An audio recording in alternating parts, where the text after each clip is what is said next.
My dear students, जो हम lesson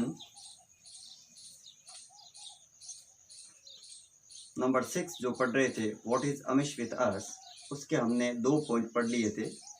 first point noise pollution और सेकंड था ट्रेवल बाय पब्लिक ट्रांसपोर्ट। आज जो पढ़ रहे वो है नंबर 3 ट्रैफिक सेंस को हम पढ़ रहे हैं। आप लाइन टू लाइन मेरे साथ बने रहे।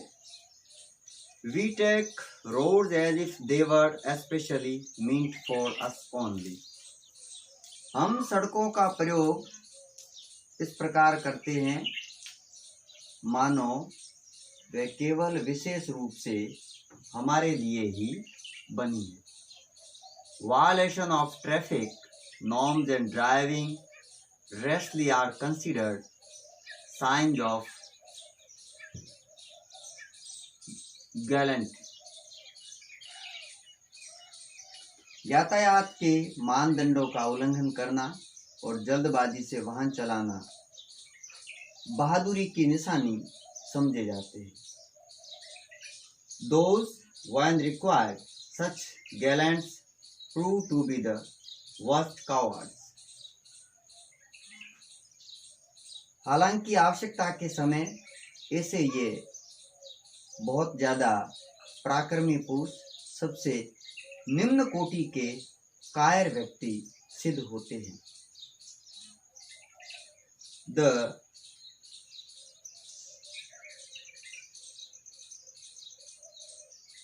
Modern youth take pride in driving at great speed. आधुनिक युवा गाड़ी तेज चलाने में गर्व अनुभव करते हैं। They ignore the basic norms of driving such as how and when to overtake a vehicle, when to take a turn, obeying the traffic signals, keeping the vehicle in order and smokeless, driving in proper lanes, etc. Way driving के आधारभूत मानकों जैसे कब और कैसे किसी अन्य वाहन से आगे निकले, कब मुड़े, यातायात के संकेतों का पालन करना और वाहन को ठीक स्थिति में तथा धुआं रहित रखे और उचित मार्ग पर चले, इनकी उपेक्षा करते हैं। The result is danger to life, और परिणाम होता है जीवन को खतरा। It affects them as also the others moving around. ये इनके साथ साथ इर्द गिर्द चल रहे लोगों को भी प्रभावित करते हैं। In fact, the movement on roads has become so dreaded and unsafe that affect the nervous system of many a sensitive being. वास्तव में सड़कों पर आवागमन इतना डरावना और असुरक्षित हो गया है कि यह बहुत से संवेदनशील लोगों के नर्वस सिस्टम को या स्नायु तंत्र को प्रभावित करता है। God knows what calamity may happen the next moment. भगवान ही जानता है कि अगले क्षण कौन सी विपदा आ पड़ी। The pity is there is no control on any such things. अफसोस की बात यह है कि ये सब चीजें नियंत्रण के बिल्कुल बाहर है। Most of the vehicles emit smoke to smoke the surroundings unfit for living beings. अधिकांश वाहन धुआं उत्सर्जित कर आसपास के वातावरण को जीवों के रहने के लायक भी नहीं छोड़ते हैं। People ply their vehicles overloaded with every possible risk of causing an accident. लोग अपनी गाड़ियों में क्षमता से अधिक सामान या सवारियां भरकर चलाते हैं, जिससे दुर्घटना का हर संभव जोखिम बना रहता है। They overtake another vehicle the way they want, setting at not the basic traffic rules and thus playing with the lives of innocent people.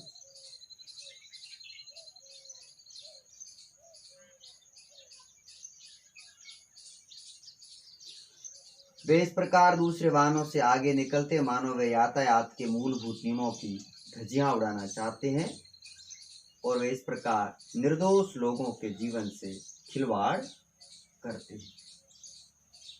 या हमने ट्रैफिक सेंस से जुड़ी हुई जो राइटर ट्रैफिक सेंस का जो वायलेशन होता है, उल्लंघन होता है, उसके बारे में मेनली बताया गया है। नेक्स्ट जो पॉइंट है वो है एनक्रोचमेंट। एनक्रोचमेंट का अर्थ होता है अतिक्रमण। Point number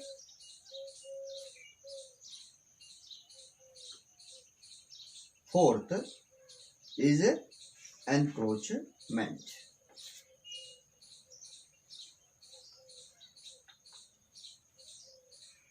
Pen is mightier than the sword is very often kept the subject for debates in many an educational institution. Pen तलवार से अधिक शक्तिशाली होती है, यह विषय अक्सर शैक्षिक संस्थानों में वाद विवाद के लिए रखा जाता है। In reality, the muscle power is stronger than the brain power. वास्तविकता में बाहुबल बुद्धि बल से अधिक शक्तिशाली होता है। And it has been so since aeon. और ऐसा युगों से होता आ रहा है। Generally, those with muscle power are uncivilized. Generally, those with muscle power are uncivilized. बहुत अच्छी लाइन लिखी हुई है। सामान्यतः बलशाली लोग असभ्य होते हैं। Generally, those with muscle power are uncivilized. Uncivilized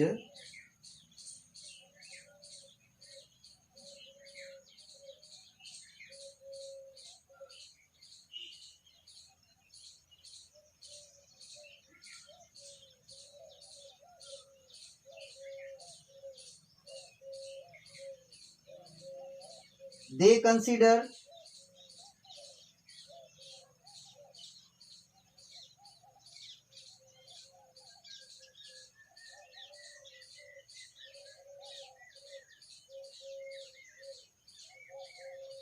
public property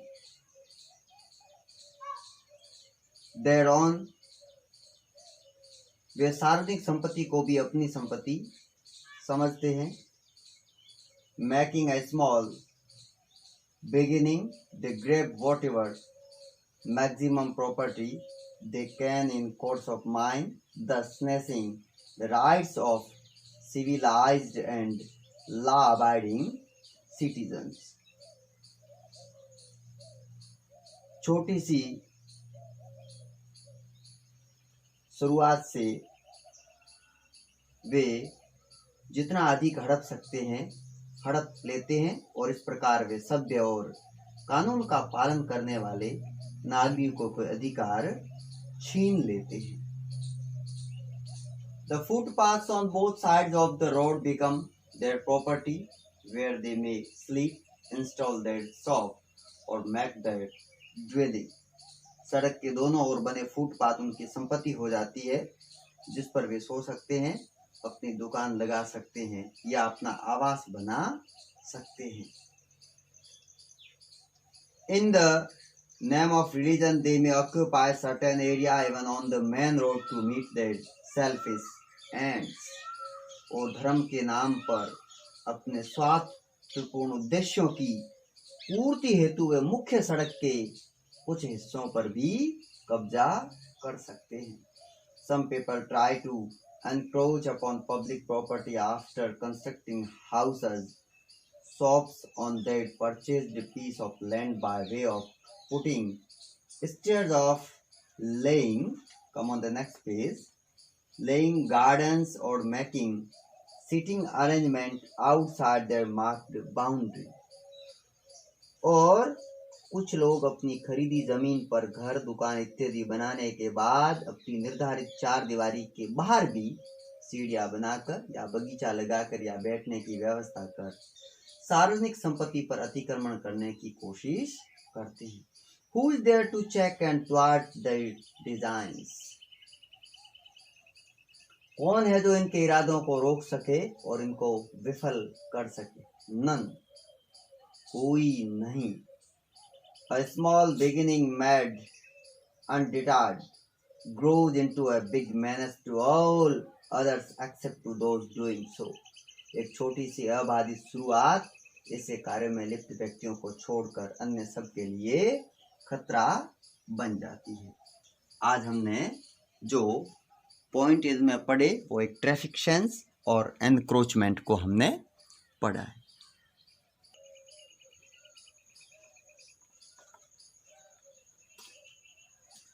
यहाँ जो हमने ये दो टॉपिक पढ़े इनमें काफ़ी अच्छी ग्रामर भी यूज हुई है। ग्रामर में अधिकतर जो सेंटेंस जो यूज किए गए हैं वो सिंपल प्रेजेंट टेंस के यूज किए गए हैं। Simple present.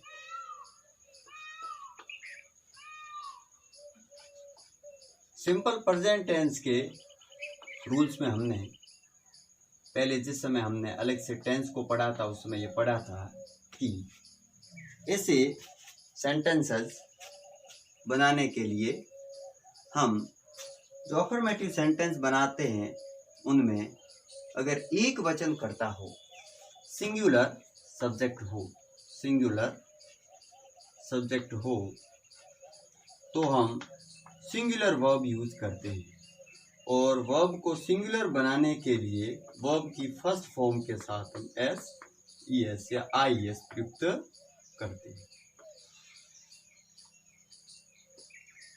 अगर अफर्मेटिव सेंटेंस में बहुवचन करता है अर्थात प्लूरल सब्जेक्ट है तो हम वर्ब की फर्स्ट फॉर्म ज्यों की त्यों बिना किसी बदलाव के कर्ता के साथ प्रयुक्त करते हैं, बिना किसी बदलाव के।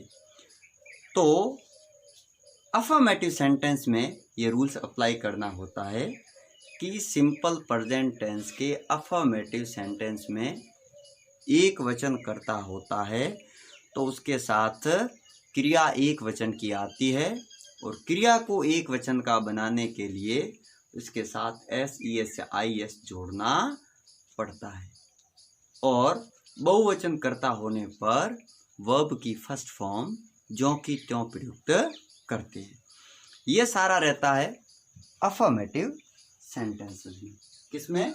अफर्मेटिव सेंटेंसेस में। अफर्मेटिव के अलावा अन्य जो सेंटेंसेस होते हैं उन्हें बनाने के लिए हेल्पिंग वर्ब प्रयुक्त होती है। हेल्पिंग वर्ब इसकी डू और डज है।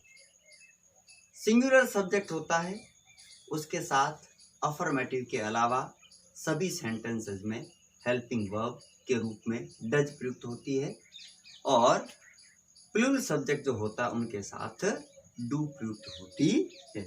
लेकिन ध्यान रखें, जब हेल्पिंग वर्ब प्रयुक्त होती है तो हेल्पिंग वर्ब के साथ हमेशा वर्ब की फर्स्ट फॉर्म ही यूज होती है। हेल्पिंग वर्ब चाहे डू या डज में से जो भी प्रयुक्त हो, बहुवचन के साथ डू का प्रयोग और एक वचन के साथ डज का प्रयोग, लेकिन इनके साथ वर्ब की फर्स्ट फॉर्म ही आती है। ये ध्यान रखें, ठीक है। और जो इन टेंसेस को हमने अलग से वीडियोस बनाए हैं आप उन्हें भी देख सकते हैं। एक्सरसाइज भी उनकी दी हुई है, सॉल्व कर सकते हैं, समझ सकते हैं। नेक्स्ट वीडियो में नेक्स्ट टॉपिक डिस्कस करेंगे। मेरे साथ बने रहे। Thank you.